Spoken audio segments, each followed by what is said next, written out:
Nous sommes actuellement le 2 juin et je pèse 69 kg et le 16 juin, je vais participer au championnat du monde dans la catégorie des moins de 66 kg. J'ai donc 14 jours exactement pour perdre 3 kg, mais je dois pas juste perdre 3 kg, je dois perdre 3 kg et rester à mon meilleur niveau pour pouvoir participer et gagner les championnats du monde de cette année. Aujourd'hui, je vous emmène avec moi dans ma sèche extrême pour vous dire comment je réussis à perdre 3 kg en 14 jours tout en maintenant mon meilleur niveau de force en powerlifting. Oui! Allez!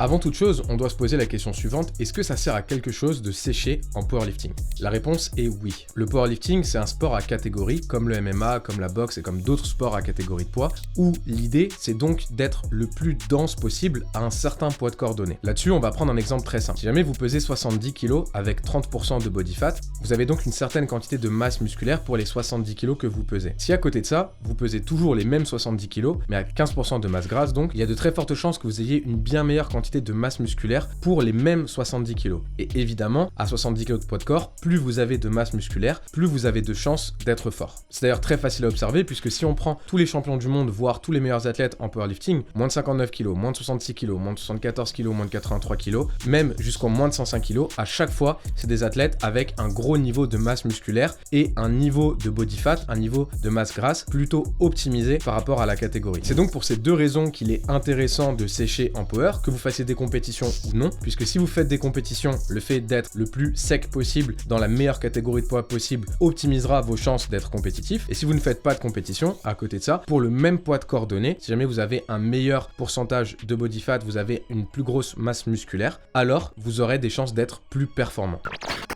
En plus de ça, il faut se le dire, c'est plutôt stylé d'être plutôt sec. Ça peut vous aider cet été si jamais vous allez en vacances à la plage ou pas. Dans mon cas, je vais pas en vacances à la plage, mais ça m'aidera, j'en suis convaincu. Bref, on continue la vidéo.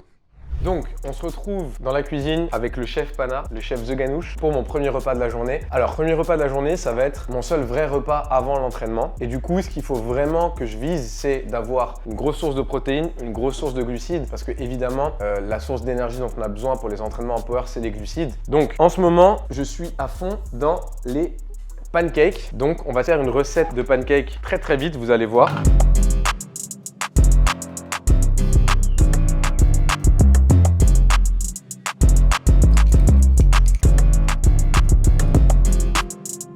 Les beaux jours qui reviennent, je suis dans la Clear Whey. Là, tu vois, il y en a qui pourraient penser que leur Clear Whey est prête.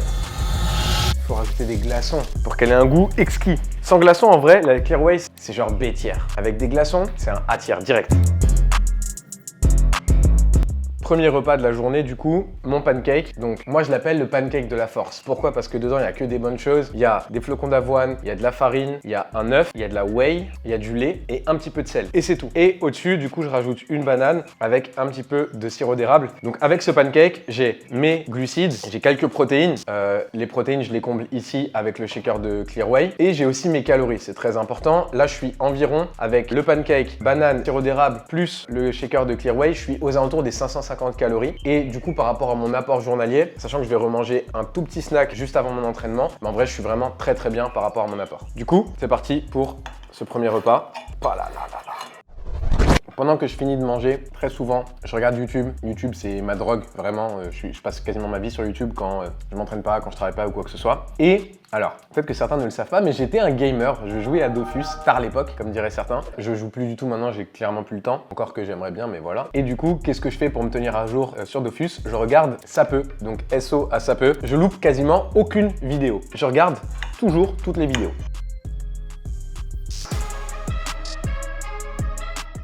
Vous l'avez compris, c'est donc intéressant de sécher en power, mais il va falloir parler de certains aspects pour bien réussir sa sèche en powerlifting. Le concept de base pour une sèche, que ce soit en power, en muscu, peu importe le domaine, c'est toujours l'idée de calories in, calories out. Donc en français, en gros, combien de calories vous mangez, vous ingurgitez, versus combien de calories vous brûlez, dépensez. L'idée, c'est la suivante. Votre corps a besoin d'un certain nombre de calories tous les jours pour fonctionner, pour avoir des fonctions normales. Si jamais vous donnez plus de calories à votre corps que ce dont il a besoin pour ses fonctions normales, vous êtes alors en surplus calorique, et le surplus calorique, c'est en général associé à des périodes de prise de masse, prise de poids, prise de gras, peu importe, mais c'est plutôt du surplus. À côté de ça, on a le maintien, qui est donc vous donnez à votre corps le nombre de calories qu'il consomme, vous ne perdez pas de poids, mais vous n'en gagnez pas non plus. Et enfin, la dernière option, celle qui nous intéresse dans cette vidéo sur la sèche, c'est le déficit calorique. C'est le moment où vous allez donner moins de calories à votre corps que ce dont il a besoin, et il va donc créer cet état de déficit calorique qui va être associé à la perte de poids, la sèche, l'optimisation de votre taux de body fat, etc., etc.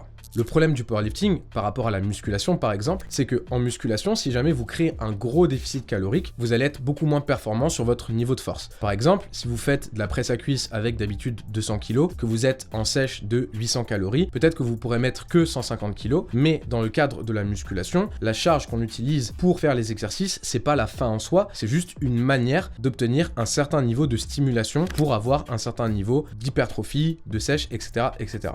Sauf qu'en powerlifting, on ne peut pas se permettre ça. En powerlifting, la charge qu'on soulève sur la barre, que ce soit au squat, au bench ou au deadlift, c'est le concept même du sport. C'est-à-dire que je vais pas pouvoir créer un déficit calorique de 2000 calories et me dire bon bah c'est pas grave, si jamais mon squat passe de 250 kg à 180 kg, bah au moins je suis en train de sécher. Oui, mais l'objectif c'est de sécher tout en maintenant le meilleur niveau de force possible, du moins en powerlifting. Et du coup, comme j'avais dit, mon petit snack avant training, je prends une banane. Et en plus de ça, évidemment, la magie sombre, la magie noire. En vrai, le pré-workout, j'aime beaucoup parce que l'avantage, c'est que ça permet d'avoir un peu plus d'énergie sans forcément reposer sur les calories. Voilà, donc là, je me fais ma banane. On envoie le pré et place à l'entraînement. J'ai dit, les gars, qu'est-ce que j'ai en tête? J'ai ça en tête. J'ai ça en tête. Et là, quand tu bois ça, c'est comme dans Mario, quand t'as le petit champignon, ça fait bloup, bloup, bloup, bloup.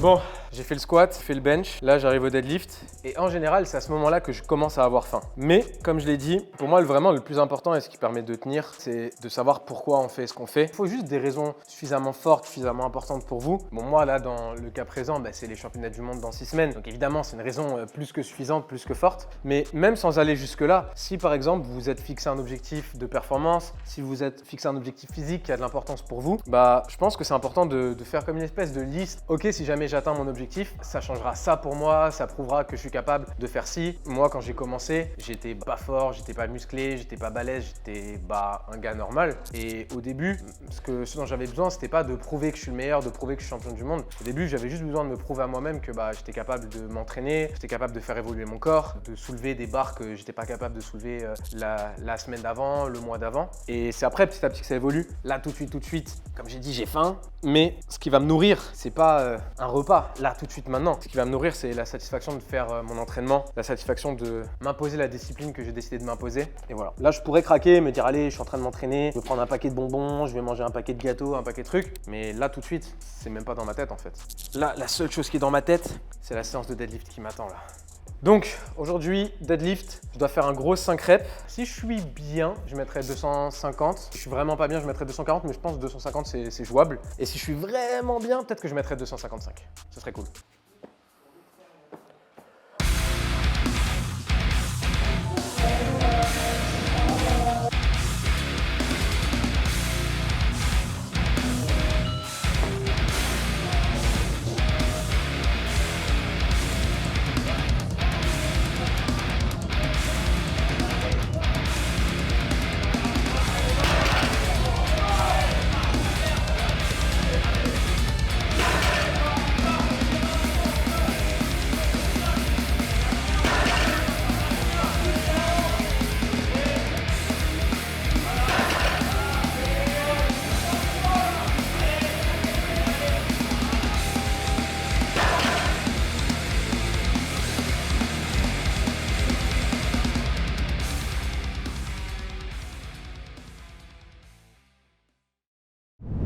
power, il y a 2 règles d'or à respecter pour réussir sa sèche. La première règle d'or à respecter en power pour réussir sa sèche, c'est de ne pas partir sur un déficit trop important. Je vais vous donner un exemple tout simple. Imaginez que vous mangez 2000 calories par jour pour fonctionner normalement. Ça veut dire que pour être en déficit, il va falloir manger moins de 2000 calories. Et par exemple, 1900 calories, c'est moins que 2000, évidemment, mais 1000 calories, c'est aussi beaucoup moins que 2000. Donc, il y a 2 manières d'être en déficit. On peut être en déficit léger, donc un déficit de 100, 200, 300 calories, tout comme on peut faire un énorme déficit, par exemple 800, 900, 1000 calories. Dans les 2 cas, vous êtes en déficit, mais dans un cas, vous avez beaucoup plus de chances de maintenir votre niveau de force que dans l'autre. C'est pour ça que, en général, en powerlifting, ma recommandation numéro 1, ma recommandation principale, c'est de créer un déficit calorique que vous arrivez à gérer. Et comment est-ce qu'on sait si on arrive à gérer le niveau de déficit calorique qu'on a ou pas? C'est par rapport à la qualité de vos entraînements. En fonction de votre max, évidemment, mais si jamais vous perdez 20 kg, 30 kg sur votre squat, vous en perdez autant au bench ou au deadlift, pour moi, votre déficit est beaucoup trop important et vous auriez beaucoup plus de chances de réussite et de succès tout en maintenant votre niveau de force, évidemment, encore une fois, à faire un déficit plus léger sur un plus long terme plutôt qu'à faire un déficit extrême sur une trop courte période qui va complètement plomber vos résultats sportifs. Dans mon cas, j'ai les championnats du monde dans 2 semaines. Si jamais d'un coup je décidais à me mettre en déficit de 800 calories, mes perfs vont dégringoler, ma récupération va être catastrophique et ok, j'arriverai au poids à ma compétition, mais j'arriverai en étant beaucoup moins compétitif, en étant beaucoup moins performant. C'est donc cette règle d'or que je vous conseille de respecter. Créez un léger déficit calorique, maintenez ce déficit plus longtemps et surtout dès que vous voyez que vos perfs commencent à dégringoler, c'est le moment où ça peut être intéressant de repasser en maintien pendant quelques temps avant de réentamer une phase de déficit pour continuer votre sèche.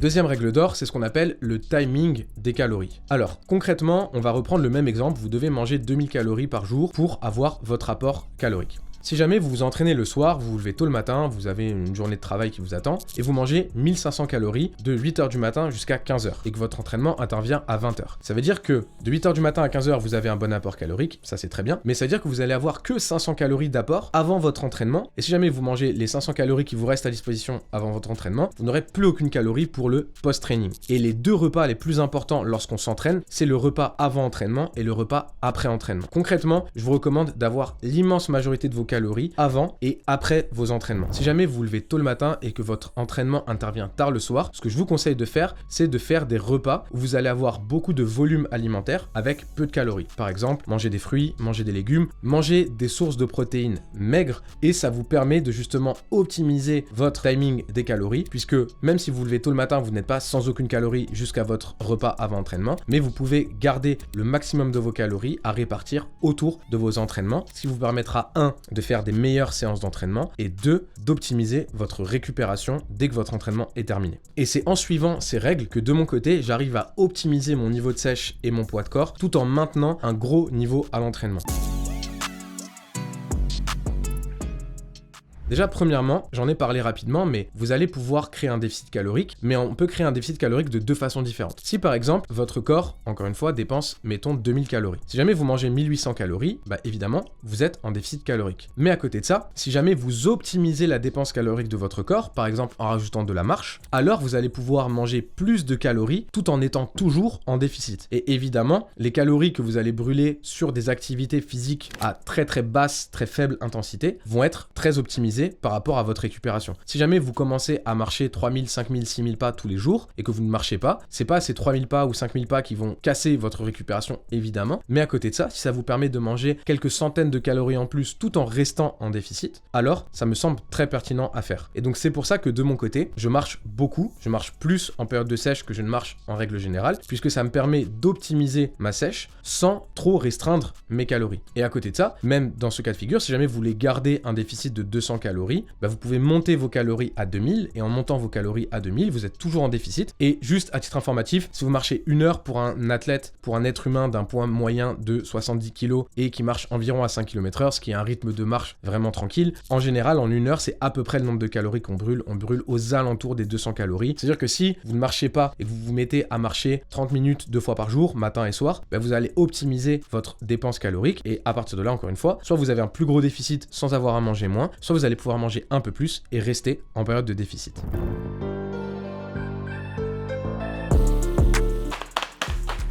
C'est une petite masterclass.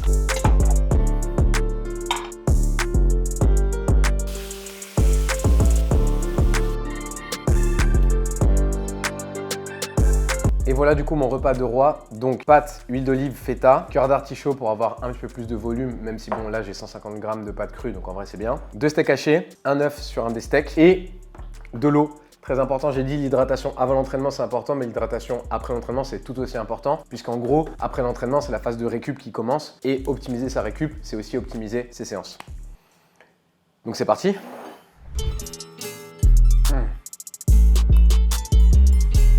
C'est pas Le clou du spectacle, ça c'est mon péché mignon. Alors, j'insiste, toutes les calories ne se valent pas. Et évidemment, manger par exemple 500 calories avec de la viande, des fruits, des légumes, des sources de glucides complexes, etc. C'est beaucoup mieux que manger juste 500 calories de sucre ou de fast-food ou quoi que ce soit. Pour moi, il y a quelque chose qui est très important, c'est en fait l'adhérence à votre diète. Et là, vu que je suis parti pour encore 6 semaines de diète, si jamais dès les premiers jours, je suis comme un fou, je réfléchis à du sucre ou des choses comme ça, c'est sûr que c'est pas comme ça que je vais tenir les 6 semaines. Et donc, ça y est, je vous le présente, le clou du spectacle, les Frosties. Je suis un malade de céréales, je pense que vous voyez là il y a les céréales, là-bas il y a des céréales aussi. Voilà, je suis un malade de céréales et du coup c'est ce que j'appelle la méta. Donc tous les soirs je me fais une petite méta. Ça fit très très bien mes macros puisque mon repas j'étais un peu en dessous de 900 je crois. Donc là, je vais arriver sur les 1000 cales. Et du coup, si on prend ça plus mon repas de ce matin, je serai à environ 1900 calories. Et du coup, j'aurai encore une centaine de calories. Et je pense que je prendrai juste un petit shaker avant d'aller me coucher, histoire de vraiment bien optimiser. Donc, ayez une diète carrée, mais pas trop stricte. Sinon, il y a de fortes chances que vous n'arriviez pas à la suivre.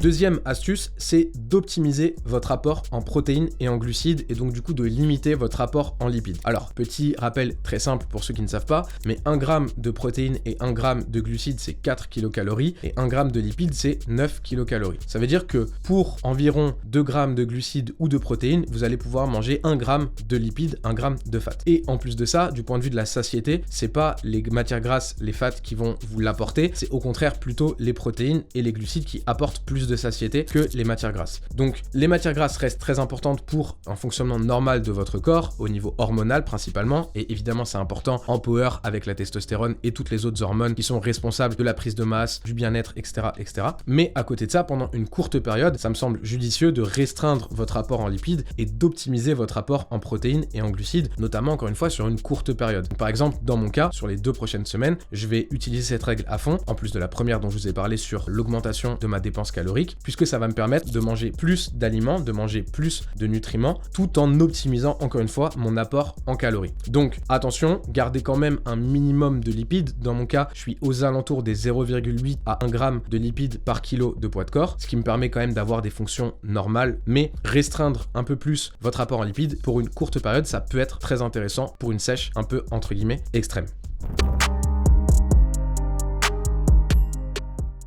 Dernière astuce, dernier conseil que je vais vous donner, c'est de manger des bonnes choses. Alors ça peut sembler un peu bête dit comme ça, mais lorsqu'on fait une sèche, si jamais on veut la tenir sur la durée, pour moi, la plus grosse erreur à faire, c'est de faire une sèche extrême du jour au lendemain. Si jamais vous mangez 3000 calories avec beaucoup de sucreries, beaucoup de matières grasses, et que du jour au lendemain, vous vous mettez à manger 1500 calories avec que des fruits et des légumes, votre diète, vous allez la tenir une semaine et puis après vous allez crash. Et en plus, si jamais vous divisez par 2 vos calories du jour au lendemain, vos entraînements vont extrêmement mal se passer. Donc pour moi, la meilleure sèche, la meilleure diète, c'est celle qui va être la moins extrême au début, évidemment. Après, plus vous allez avancer dans votre sèche, plus il va falloir réduire les calories si jamais vous voulez continuer à perdre du poids. Mais au début, c'est vraiment très important d'avoir une transition souple et surtout d'avoir une diète que vous êtes capable de tenir. Donc pour ça que pour moi, la meilleure diète, c'est celle que vous pouvez tenir, je vais pas dire à l'année, mais quasiment à l'année, ou du moins, c'est une diète que vous êtes capable de tenir pendant plusieurs semaines d'affilée sans avoir un burn-out, sans avoir un crash, que ce soit mental ou physique.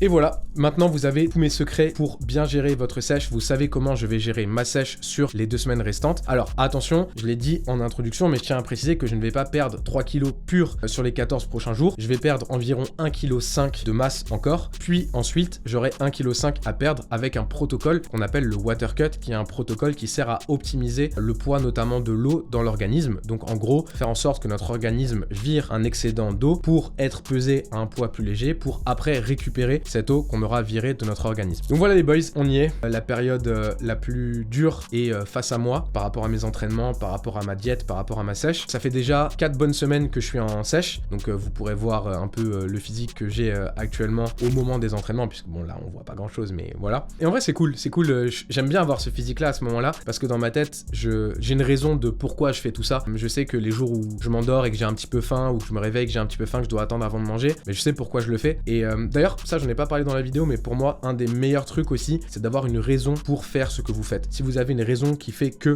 vous pouvez gérer votre sèche, vous pouvez la supporter, alors ça va être beaucoup plus facile à faire. Et dans mon cas, bah évidemment, ma raison c'est quoi? C'est participer au championnat du monde. Et je ne compte pas que participer au championnat du monde, je compte gagner les championnats du monde. Et si d'ailleurs ça vous intéresse de me suivre dans cette aventure, il y a pas mal d'autres vidéos qui vont arriver sur la chaîne autour des championnats du monde. Il y aura un petit peu de storytelling, il y aura quelques vidéos d'entraînement encore avant le 16 juin. Donc n'hésitez pas à vous abonner et me suivre dans cette aventure, puisqu'on va y aller jusqu'au bout les boys. On va rien lâcher. Et on va faire un boulot au championnat du monde. Si cette vidéo vous a plu, n'hésitez pas, vous me le faites savoir en commentaire. Si vous voulez plus de vidéos un peu différentes comme ça, bah c'est le moment de me le faire savoir dans l'espace commentaire. Si jamais vous voulez me soutenir, Silent Walker, link is no bio, une commande, une brique pour la maison de la mama à Mykonos. Évidemment, en période de sèche, sur quoi est-ce que je peux compter? Je peux compter sur mes compléments MyProtein avec mon code PANA, P-A-N-A, sur le lien qui sera dans la description. Vous aurez une réduction pour vous, un soutien pour moi. Toujours, mes entraînements, j'ai dit, l'objectif c'est quoi? C'est faire les meilleurs entraînements possibles. Et comment est-ce qu'on fait les meilleurs entraînements possibles? On les fait avec le meilleur équipement de powerlifting sur le marché, à savoir SBD. Et enfin, on a parlé d'entraînement. Si jamais vous voulez suivre mes programmes pour devenir plus fort cet été, alors vous retrouverez le lien dans la description pour accéder à plus d'une quinzaine de programmes. L'abonnement mensuel vous donne accès à tous les programmes en illimité. Il y a un Discord communautaire sur lequel je suis actif. Bon, pas là sur les prochaines semaines puisqu'il y a les championnats du monde, mais en général je suis actif sur le Discord communautaire. Je fais des analyses techniques, bref, plein d'autres choses stylées. Donc n'hésitez pas à foncer dans la description pour retrouver tous les liens et me soutenir de la meilleure des façons. Voilà les boys, sur ce, il nous reste encore du boulot à faire. Mais le chemin est devant nous. Allez, bonne sèche à vous et à la prochaine.